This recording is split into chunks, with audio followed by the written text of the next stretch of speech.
Olunaku olwaleero nsobodde okubanga ntambula muko ne noonya omukulu Job Kiza abadde atubuzeeko naye ennaku zino yafuna ssente. Abayimbi bangi bafunye ssente naddala aba gospel bw'oba otambula muko abayimbi balina businesses ze bakola naye ku mulundi guno tugenda kubanga tutambulamuko sobole okubanga tubanoonyaako tubabuuze ng'ogyeko okuyimba ng'ogyeko okuweereza mu kyaki bakola ki okusinga okutubuzaabuza then briefly batubuulire ne ministry yabwe etuuseewa omwaka tugutambuza almost tugenda mu Easter tugenda mu kulonda kimanyi bagenda kuba beesimbawo n'ebirala bingi bitambula naye bwe tuchatingamu naawe omuyimbi atulabireeyo muweereza wa Mukama ja kubanga tukunoonyaako amanya nze Godfrey tumwebaze era nga nyina wano omukulu Job Kiza. Job Kiza ono gwe mulaba nga sinaba kubanga mubaweereza bangi nnyo bamuconfusinga ne omusumba Herbert Twina ne bamuconfusinga ne Javi oba Jovan Kakulu niwe owa Javi event. So byonna tugenda kubanga tubitegeera yani wa Luganda si wa Luganda Mukama wange. So kubuuze ku batulaba abali ku YouTube n'abali ku G256 abali ku Soul TV. Abalabi ba tumwebaze Godfrey n'abalabi ba G256 yenze Job Kiza samisti wa wano nsanyusa okubeera wano. Sigwe mundi wa ogusoose ndowooza mbeerako nnyo ku Soul TV kuno naye ndowooza bangi nnyo abanda by'okusooka leero. Yes. Naye oli aki ng'ogeze ngeze naye nina ka video ke ndalaba nenga munna betwali abatondo batuvumanga okubeera abatondo so tukyebaliza Mukama nti tugeze just tigeza kukutuula ko mbadde munene nnyo singa wano naye nkyebaliza Mukama nti nsobodde okugejja kuba nali mutono nnyo so we mantaddeko okukabiriroza si Katonda oyabeera Katonda ddala. So Job Kiza njagala tutandikire wano of course tulaba abayimbi bangi babeera n'emirimu gye bakola ng'ogyeko okuweereza Mukama nga bayimba. Twagala kumanya who is Job Kiza nga tunatuuka ku mulimu abantu bakuconfusinga nnyo ne musumba Herbert Twina ne Kakulu niwe kati twagala kumanya how are you related muli bameka muli ba Luganda temuli ba Luganda bale nsabo tuneko mu kamera yaffe abantu abo sooka bannyonnyole. Job Kiza nzaalibwa omukyala n'omwami Saalongo Kajwalera Oben ne Nalongo Peace banzaala Mitoma ndi mu Kiga. Pastor Twina Herbert yambete Kampala mwaka gwa 2007 nga nkyali mwana muto nga nkula era nga ewaffe third born batuzaala abaana 9 mama wange nga Pastor Twina wa kusatu then Pastor Twina bwavaako kuddako Jovan niwe ate Jovan balongo kati ekinfuula kizza nzira ku balongo Jovan ne Joan balongo benzirako so ndi muganda waabwe biological ate nga nkyenyumirizaamu kuba abaweereza ba Mukama singa badde basamize nandiwulidde bubi nnyo naye nebaza Katonda nti nva mu famire y'abaweereza ba Mukama ab'amaanyi. Joan waali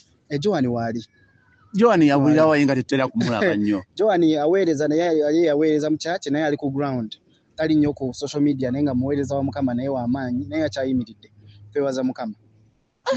Famire yamwe yonna muli baweereza mwazaalibwa kuweereza Mukama kuyimba kukola kuweereza buweereza bwokka tewate mwinayo footballer tukyebaliza Mukama tulina mu politician mu family yange tulina mu actually waliyo n'abatu waliyo n'abayimbira ddala waliyo Rasbona family Tracy nayimbira ddala badde bajja concert zange badde nga bamulaba tulina mu ba politician tulina mu abalimi tulina mu bangi naye nga abasinze okumanyikibwako ndowooza beba basatu abali mu industry ya fene ya music. Okay. Yes. Twasembayo okubeera awamu ng'otegese concert yo netambula bulungi yali ku rooftop ku Tobani Center VIP concert yange era bana Uganda ne bampagira nga bwe bakikoze emyaka gyonna ne bampagira mbebaza obutanvaamu nze nchakkiriza era nkyayogera nti abalokole bawagira kitegeera abalokole bawagira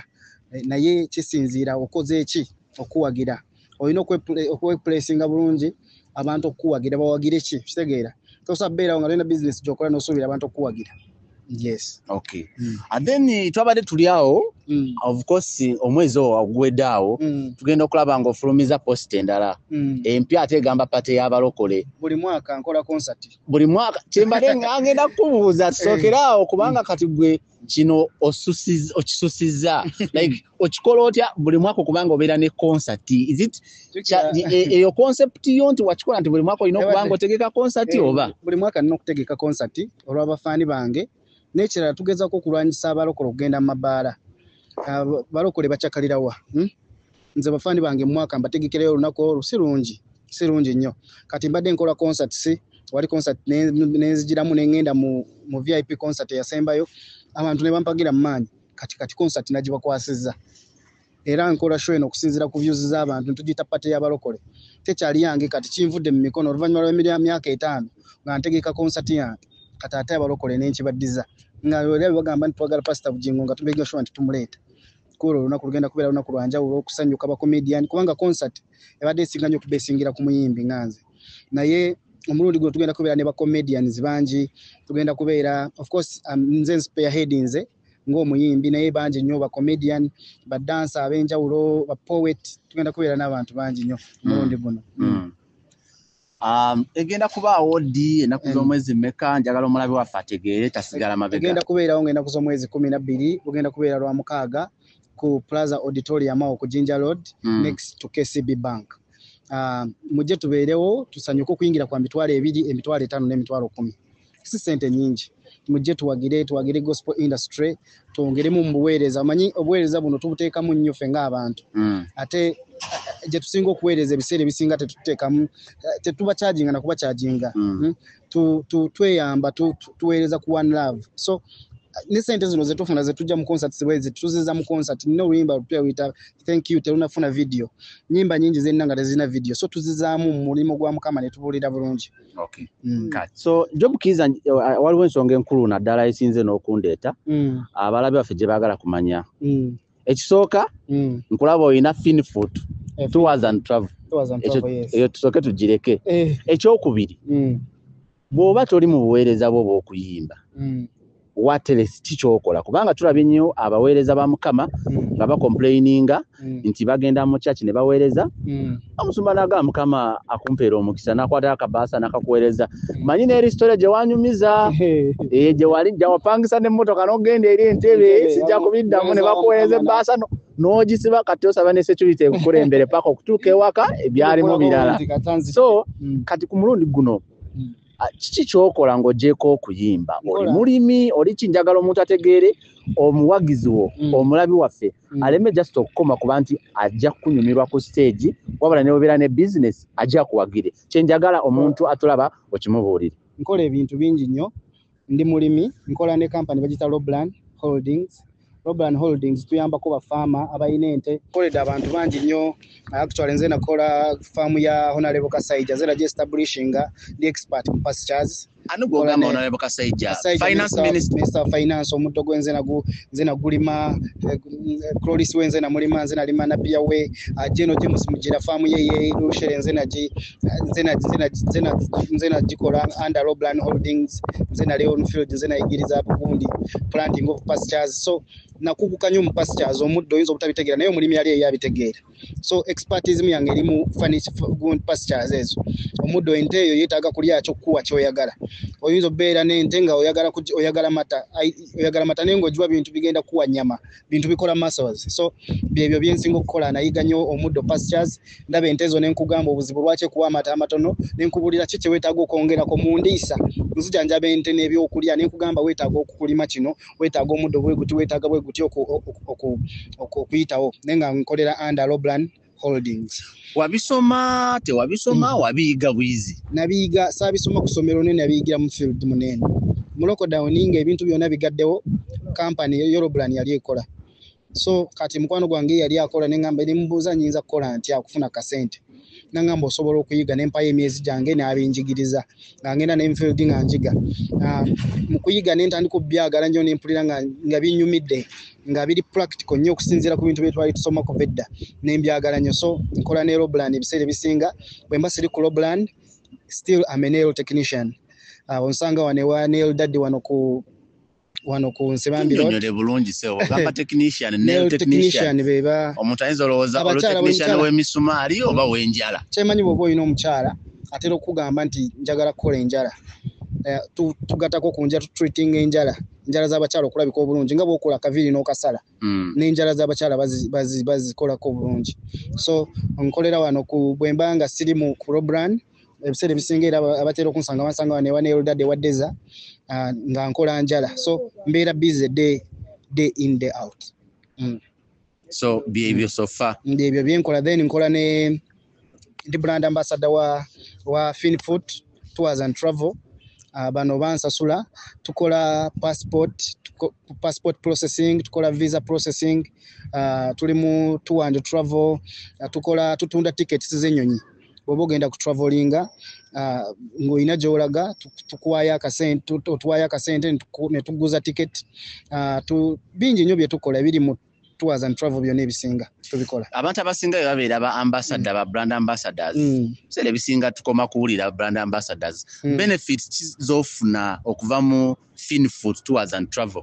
Finfoot bawagidde ministry yange. Batya ekyokulabirako be bamu ku batadde ssente mu concert eno pate y'abalokole gye tugenda okubeera nayo nga 12 ogwokuna. Kyekisooka. Ekyokubiri bansasula salale. Kino kyenkola okwambala esaati eno kinsasuza sente oba nkoze kino kyokuba nkoze oba sikoze balina akasente ke bampa. Kayinza okuba nga si kangi naye era nabayambalanga engoye zange nga nze nzeegulidde ate nga teri ansasula kuzambala. So Finfoot bansasulayo akasente. N'ekirala tulina emmotoka, twayalinga emmotoka, tulina airport pickup. Nze bwe mba njagala emmotoka ku Finfoot ne bwe mba njagala kati ne bwe mba kubeera emagamba dakika 5 ne njagala emmotoka bajimpa ne njikomyawo wenjagaliro gikomyawo. Bwe mba ne events ezewala nga ngenda ku travelinga still Finfoot and travelinga entwala ne nkomyawo. Then n'ekirala abantu bentwala mu Finfoot buli client agendayo ng'ali under job chiza waliwo akasente ke banterekera ne bakasavinga ne bakampa omulundi gumu. Yes, so Finfoot actually yemu ku company esinze okuyimirizawo kaliya yange emyaka ginebiri gye mbadde mu kibuga mu. Okay. Tulaba tuline Job Kiza bwe tulina wano mbadde mu musaba. Yes, mbadde mu musaba n'engamba olunaku olwaleero kamunoonyeeko anyongere okubanga mubuuzaako kubanga tulabye abayimbi bangi babeeraawo. Naye nekirala Job Kiza lwaki ng'okwogera omulimu gwo katugeze ogw'okusala enjala abasinga bawulira kibaswaza bagamba omusajja gwe tulaba ku TV ayimba akola ki agenda tugamba mbeera ku njala mbeera mu pastures mu bisubi byente bwe tekikuswaza waliwo bangi abakola n'emirimu egisinga egijo naye nga wulira kimuswaza laba kimuzza wansi. Tekinswaza kubanga kasita kiba ate kiswaza nnyo okubanga toyinaamu okubanga toyinaamu kale okubanga oli lawyer. Nze nasoma amateeka actually nasoma amateeka ku LDC. Oli serious? Nasoma amateeka naye ate nkola njala mbeera na mu nnimiro n'omuddo bye nasoma bye nkola bye nfunamu akasente. Naye bangi nnyo bemanyi nga munnange tebasobola kufuna yadde kasente kategeka show. Nenze kashow kange buno busente bwe nkozesa okukola videos entono ze mulaba okubaako bye nkola mu industry muno mbikoze lwa njala zolaba lwa muddo gwe bayisaamu amaaso. Ekikulu si kyokola kasita kubanga kyokola tekiyisaamu nzikiriza yo maaso kitegeera. Kakati ate akola mu bbaala kuba ate omulimu my job is decent and it pays. Tegusobola kunswaza nga gusasula. Ndowooza omulimu oguswaza gwe mulimu ogwenyamiza kitegeera. Ng'okola mu bbaala okola ki emirimu egiswaza teriyo omulimu mubi oba otunda chapati oba okola ki mirimu mingi nagikola. Nze nali ntunda paani nabikolako mu kimanda kya firimu mingi gye nkozesa ate nga njenyumirizaamu kubanga gye gimu ku bintu nsiza wano kubanga nkyali wano. Okay. Twabadde tuli awo ne tulaba omukulu Joab Pro Media manager wa Gabi Ntate, manager wa Job Kiza, manager wa bannange ng'atulaze nti essaawa yonna emikolo gituuba amakanzu tugambala. Gwe pulani ki waliwo asindikidde message wano nange amumbuulize okubanga Joabu agenda kuwasa ke kabonera akalaga nti Katonda wa ddala, Katonda mulamu. Maze mbadde manyi nti Joabu actually plan yange kusinza ku plan gye mbadde nayo ate manyi ku mbaga ya Joabu ngenda ko n'abaana bange abakulu bane manyi ku mbaga ya Joabu njagenda ne family yange ng'amanyi ngenda kuwasa mpase ya Joabu. Kyemanyi buli muntu amanyi Joabu akimanyi nti Katonda wa amaanyi n'abakyala balina amaanyi. So tukyebaliza Mukama nti Joabu agenda kuwasa kubanga abadde tabirabika kubeera serious. Joabu si muntu ali serious nnyo naye bw'abanga agenda kuwasa ffenna tuwase. Waliwo just nga tunaatera okumaliriza there is what we call competition. Competition is healthy. Yes. naye ate waliwo competition embi resulting into something which is not good. Yes. Twale twebuuzaako nti competition bw'otunuulira mu gospel ministry yeetaagisa kubanga oba otunuulira edda twalinawo omulembe ogwabeerangamu bajulizi babiri bakugembe bakatwina netujja netudda mu mulembe gw'aba Kopi Blayi mulimu ba Levikson mulimu ba Exodus nga buli omu anoonya who is on top. Kati bw'otunuulira katugeze nga mu Western bw'otunuulira abakyala bakuleetera Best Emily Nora Nankunda Lilian Nabaasa Amanya Gundi bonna bali okwo. Kakati netujja ku mulembe guno ogwammwe waliyo Job Kiza waliyo Segmento waliyo Deepasi agamba nze wendi kugenda banji competition tubuuza competition eyo eyina kyeyambako oba teyina kyeyambako kubanga ekyo kibuuzo bangi bakimbuuzizza. Competition nungi nnyo ddala naddala ng'okompitinga naawe kennyini. Kati nze naddala ng'okompitinga naawe kennyini kati nze personally neevuganya buli kaseera okubeera better. Tovuganya bali ngenda kukeera mu gym kuba njagala ene saate benge ntuuka bulungi. That is the competition I do. Bwe nyimba leero luyimba njagala lwenzirako nyimbe bulungi nnyo okusinga bwe nyimba kati. Naye ng'omulokole gyandibadde essanyu lyaffe nnyo okulaba nga waliwo omuntu omulala akola obulungi. Another person doing better means nti omulimu gw'oliko ogw'okuvuba emyoyo because nga tulina intentions za njawulo. Nze buli bwendaba omuntu afulumiza oluyimba olulungi ngamba tubalina okitegeera kubanga eno tiimu yange okitegeera tosobola beera ku tiimu embeerako abantu 11 defender n'alwala nga goli striker n'onyiiga kubanga we are not doing the same thing. We are all contributing but fena tulina task ya njawulo okubako kye tuwangula. So nze personally nganze ndowooza competition eyo omuntu alina competition evuganya munne musically wano ministry wise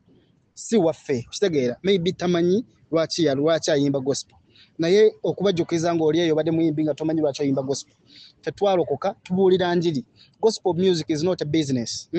To a certain extent eyinza okuba business naye main issue yaffe si business njiri gye tubuulira okitegeera. Waliwo omuntu nga waliwo abantu abalokosenze mu church ebbanga limaze mu church ebiseera ebisinga ne mu church zonna ze mbadde mulina abantu benaleetanga mu church nga sibabuulidde enjiri nga mbaleeta mpere tugendeko mu church natukoye bamubuulira enjiri n'alokoka nga bakyali mu church n'essaawa zino. So mulimu gwe tukola gwa njawulo. Waliwo omuntu ataswawuliriza bwereere nga terumuwa mukisa okitegeera naye ate nga bwawuliriza no touching lumuwa omukisa. Wawuliriza Laya olwa Levikson lumuwa omukisa wawuliriza Bentrom lumuwa omukisa. Tulina okukikkiriza nti ffenna tulina omulimu gwa njawulo ate teriiyo mu actually mu industry muno mu gospel yaffe abantu tebawagira muntu mpagira muyimbi abantu bawagira luyimba lwakomyeko to the extent nti abayimbi abasinga abantu abasinga balokole bamanyi ennyimba balina ennyimba ezibawa omukisa nga tebamanyi baziyimba. So nze ndowooza competition is not part of us unless mpozi ng'okompitinga naawe kennyini naye okusinziira ku ffe kye tukola competition tesobola kukola mu gospel industry. Twalinawo yali Gospel Heartbeat. Yes, gospel. Ojijukira. Yes. Gospel Heartbeat. Je twabeerangamu wali ku Amazing Grace. Bukyanga bakyusa obukulembeze. Omukulembeze go balonda nga president n'alayira. Ng'ekyo kifaananyi kyogenda maaso n'olaba ku screen awo kubanga naliwo wali ku National Theatre nga balayira buli kimu. Mulimu ba Bethel n'awulira bangi ttiimu yonna nga bwe yali. N'okutuusa olwaleero tetuwulirangayo press conference n'emu tetuwulirangayo nti waliwo kye bategese nti oba either nga bwe mwabeera nti buli lwakuna tubeere wano byafa. Nga gwe omu ku baabeerawo ku baaliwo ng'etandika akulidde mu Gospel Heartbeat eyo kiki kye muzzaako kikyogamba nti achievement eno gye tutuuseeko oba oli awo tunaanoonyako president sofa aliwo atuyongere okututangaaza ku nsonga eyo kubanga ndaba nti waliwo kye baaziika ekyabeeranga ku nsonga eyo gyogerako. Ekituufu kiri nti mu gospel manyi kireetedde church zaffe z'abalokole okubaawo nga ne bwe mugirwanyisa esigalawo kubanga vision bearer takyuka kitegeera. Vision bearer kitegeeza vision kulaba yayina vision yamanyi gye tulaga okitegeera tosobola ate kwesiga kondakita kutwala gy'olaga nanyini vision y'abasinga ogimanya kakati ebintu bino events zino nanyinizo abeera omuntu tosagamba katukyuseemu pasita katumuggyeko okitegeera kubanga musumba bujingo yamanyi okwolesebwa kwa Kananirandi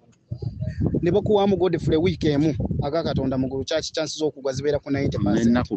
Nena ku bbiri ziyinza okukulema nti vision kubanga event zaffe z'abalokole zikyayimiridde nnyo ku munanyini vision yennyini yateekamu. Tetulina wano obuweereza baffe wa Prayer Mountain Warriors naye akasente kava mu bakulu mu nsawo era mbanga mbadeza ne mga the moment wono gambira nti katulekemo omuntu mulala atwalemu omanya tugenda kugwa kubanga teri muntu enyonte eri gwajiwulira gwamanyi obulungi lwaki gwamanyi Katonda yakugambira wa gwamanyi target yo omuntu mulala gwolese tamanyi nnyo target tayina na nyonte eri egamba mu sente zibuze mu bantu kankwate mu nsawo omugugu mukama gwakukwasizza nze nali sikiwagira gambu Ivodras mba akwata omugugu gwe mukama gwe yamuwa aguwa actually siraba ndowooza gospel heartbeat yagwa olunaku lwe bakyusa obukulembeze kuba simply nze nkitwala nti Ivodras omugugu mukama gwe yamwetika yagusuula naga mukama gunnemye simanyi Ivodras mukama yamugamba namutuuza namugamba munanga Ivodras gundi kyusa amuku bukulembeze oba yerowooleza kuva bwe yatandikira kate sere bisinga kwetumiikiriza Ivodras mukama yamuwa vision ndowooza natuuka mu maaso ye n'alabanga vision ya mukama gyamuwadde mukama amutisse nnyo omugugu naye nafuna gwagutikka so ndowooza events ezo tesobola events eziwangadde zisigaddewo ng'olaba tekyuka abakulembeze bazo tebakyuse besigala beeyubula mukama bwa amagezi agakuuma gundi eyo abaga providing kubanga ekisinga mu events zino ezaffe provision first yesooka maybe omuntu gwe tuyinza okuweereza credit President King Wesley amaintaininze awards ze nga weeziri omanyi lwaki azimaintaininze kubanga dictator oyogedde ekigambo ekyo zinze kituufu kubanga vision ye yagimanyi yamanyi vision ya awards ze yamanyi lwaki yazikola yasalawo ddi lwazikola sidirwa yamanya ddi lwazikola ddi lwezitabeereyo tosobola bbuuza n'ogamba ate guno nga tetulabye awaadi ate yakoze teyasiimye kitegeera kubanga Weeziro oyo ekimanyi yatunda amamotoka ge okuyimiriza eza awaadi eza bbeeyi natulako naye n'aŋŋamba akoleddemu wait dola zekostinga n'okuzi importinga byonna Weezi yatuka ekiseera ng'atambulira ku booda ng'atunze emmotoka n'atunda buli kimu naye ng'alyoke kitegeera kubanga vision ye kitegeera amanyi okwolesebwa kwe ne bwatuuka nga mu miyaga mungi ali shuwa amanyi gy'alaga kubanga mukama yamulagayo so nga tumaliriza oyogedde nnyo ku buweereza bwa Prayer Mountain Prayer Mountain eyo erimu ani naani erimu kikubanga abantu tuyinza okulira Prayer Mountain tumanya nti waliwo abatera okubeera kasozi bw'ogenda eri emutunde waggulu owulira abantu bakola maloboozi abalala Prayer Mountain bw'atandika mukwano gwange Deza nga amaze embaga ye bwe yagwa n'agendako ku lusozi ne mukyala we nga bavudde mu honeymoon bwe bapostinga video yaabwe nga bali ku lusozi ne bakipostinga ku TikTok n'etambula nnyo abantu bangi nnyo ne bapikinga interest ne bagamba lwaki temutuyitanga nga mugenda wa ku lusozi so ne waaye abantu batandika okusharinga ennamba mu one week twali tulina abantu 1,000 so netandika okwekuŋŋaanya ng'abavubuka ne tugamba omanyi tugende ku lusozi ne tutandika okugenda ku lusozi twatandika tugenda nga tubeera costa 4 tubeera costa 6 costa 7 saawa zino tugenda ku lusozi actually twasandikira Seguku naku zino tugenda ku Destiny luli Wakiso tugenda ku lusozi costa 15 kudda waggulu costa 15 manyi kitegeeza abavubuka bagenda mu 6 nga muri ku lusozi kusaba fe just buweereza bwaffe kusaba just omulala oba oli wa ddiini kyoli wa ddiini kitwekuŋŋaanya nga abavubuka netugamba tufuneyo ekiro tugende tusabe abavuka babeera bize nnyo emisana tosobola bafuna bona emisana balina kyaki zaabwe gye bava ne tugamba tugenda kwekuŋŋaanya tusabe omulembe guno tugenda gukyusa na kusaba okukyusa ebyo amagenda gaffe omanyi omusumba wange yaŋŋamba bw'oba toli comfortable n'engeri gye wazaalibwamu yakyogera mu luzungu n'agamba if you are not comfortable with the way you were born get saved and get born again osalewo enzaalibwayo empya tewasalawo nnyo gy'olina kuzaalibwa naye kati osobola okuddamu n'ozaalibwa obupya n'osalawo ky'olina okubeera so tubeera mu kusaba buli lwakutaano olwokutaano tugenda beerayo Wakiso so Deza ne mukyala we beba vision bearer naye nga bwe nkugambye nti ffenna it is us kati sente zibeera meka transport omuntu ayinza okumbuza ayagala ku joininga transport tukozesa basasula omutwalo gumu kitundu ogwa coste tujja tulina pick up locations nyingi gy'oli temanyi wona woobeera waliwo pick up location eri okumpi omutwalo ogumu ekitundu kujja ku pick up location ne gukutwala ku lusozi ate ne gukukomyawo ku pick up locations ku makyawo tuba tusinkanye yes ne gukuyamba n'okuyingira kuba ku lusozi tulina akasente ke tusasulayo okuyingira ne ketalingira expenses ezo naye teziba tezimala era ba vision bearer balina okukkako ekasawo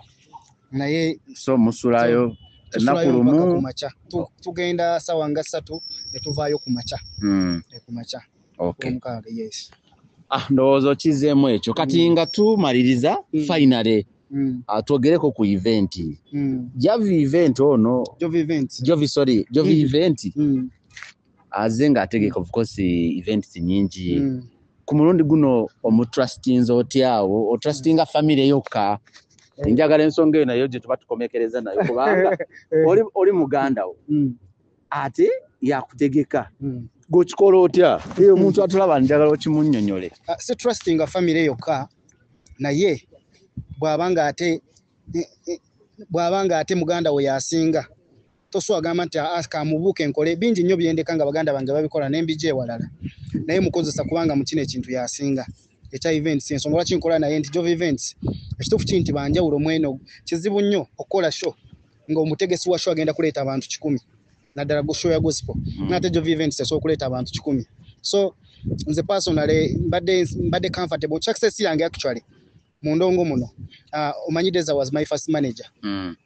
Deza yasooka okubeera manager wange ne promoter then bwe yabeera mbize n'entandika okukola ne Joab Pro ne Jove events ndowooza success yange badde ku bantu abo basatu kitegeere nti success yange badde kwaba abantu abasatu balina kye bangaseeko then n'okumanya omuntu akumanyi abamanyi ky'osobola abakkiririza mu vision yo nze bwe nakola show yange yasooka nali siina yadde video ku TV ezannya naye ne nkola fido dideyo n'enjijuza 2020 nga tisina na luyimba lwe mumanyi naye kiva ku tiimu wakakola n'abantu bangi nti olina okutuuka n'okimanya nti nina kyensobola nina kyesisobola so tulina okukkiriza Jove events ekinyambye okukola nabo nti they are good at what they do wala bashoze bategese zonna ndowooza be bamu ku bategesa abatalina loosi mu show ezo okusonga tumaliriza njagala otunuleko mu kamera yaffe abawagizi bo obeeko kigambo ky'obagamba bonna abagenda maaso n'okubanga batulaba obeeko kigambo ky'obasiibuza abawagizi bange abawagizi ba gospel music mwebale nnyo okuwagira gospel music mbayita ng'ennaku z'omwezi 12 omwezi ogujja ogwokuna ku Plaza Auditorium mujje mumpagire n'ekirala bw'obeera eyo bw'oba otambula ku WhatsApp n'osanga akaatuwaka k'omuyimbi omulokole genda omuwagire music yena sinze nzekka gospel music sinze gospel music bayimbi bangi nnyo naye kingi kyo kibateekamu kingi nnyo okulaba oluyimba olwo nga luli ku TV okulaba oluyimba nga luli ku YouTube channel so obanga olina omuyimbi gw'omanyi eyo muwagire mwebale kutuwagira nze ensiima temunkoze bubi naye njagala kusingira ddala okwebaza Salt Media ndowooza nebalizemu ne Canaan ndowooza muli basajja banjawulo era bulijjo nkyogera nti omuntu yenna nga abasoloti bali bakusabyeko oluyimba okuba music wo oliyimba soloti ndala eyo yakugira